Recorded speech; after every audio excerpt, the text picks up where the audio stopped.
नमस्ते, मैं हूं आयुष शर्मा। हाल ही में जम्मू कश्मीर की हजरत बल दरगाह में अशोक स्तंभ को तोड़े जाने की खबर ने पूरे देश को झकझोर दिया है। सोचिए, वही स्तंभ जिसे देखकर कुछ लोग असहज अपने आप को महसूस कर रहे हैं, वही स्तंभ हमारे नोट पर छपे हैं, हमारे पासपोर्ट पर लगे हैं और हमारा राष्ट्रीय पहचान का हिस्सा है। अगर किसी को इस स्तंभ से इतना नाराजगी थी तो क्या वो नोट पर छपे अशोक चिन्ह या फिर पासपोर्ट पर लगे अशोक चिन्ह या हमारे राष्ट्रीय प्रतीक को स्वीकार करते होंगे?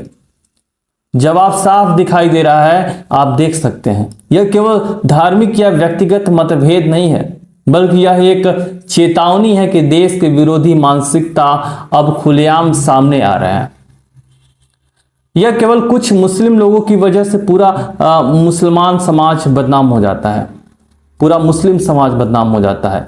उनको लोग शक की नज़रों से देखते हैं। मैंने बहुत से लोगों को देखा है जो राष्ट्र से प्रेम करते हैं, मुस्लिम हैं या फिर हिंदू हैं या फिर सिख ईसाई हैं, राष्ट्रीय चिन्ह से प्रेम करते हैं, लेकिन कुछ मुस्लिम लोगों की वजह से पूरा मुस्लिम समाज सर झुका लेता है।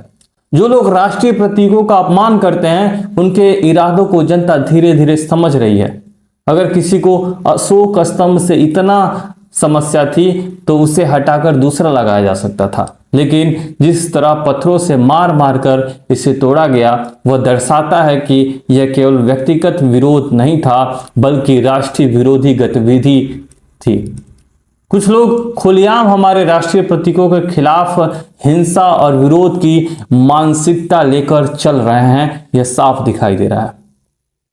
सरकार की जिम्मेदारी बनती है कि इस पर कार्रवाई करे और जितने लोग इस काम में लिप्त हैं उनको जेल में डाले, ताकि भविष्य में कोई भी हमारे राष्ट्रीय प्रतीकों को नुकसान पहुंचाने की हिम्मत तक ना करे।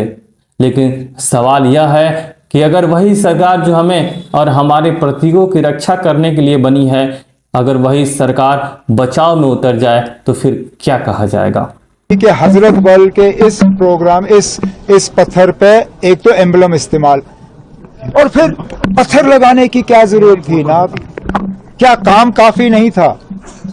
दरगाह हजरत बल को ये सूरत जो है, ये शक्ल शेर कश्मीर शेख मोहम्मद अब्दुल्ला ने दिया था।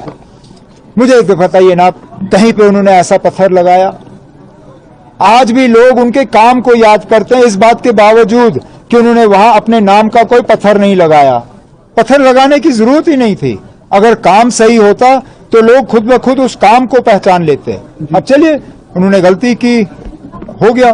नहीं, सवाल यह उठता है कि क्या जानबूझकर जम्मू कश्मीर का माहौल बिगाड़ने की कोशिश की जा रही है, या कोई नई गतिविधि धीरे धीरे देश की एकता और शांति के खिलाफ खतरा बनते जा रहा है? यह सोचने का समय है। हमारी एकता, हमारी पहचान और हमारे प्रतीक किसी भी राजनीतिक या व्यक्तिगत कारण से खतरे में ना आ जाए।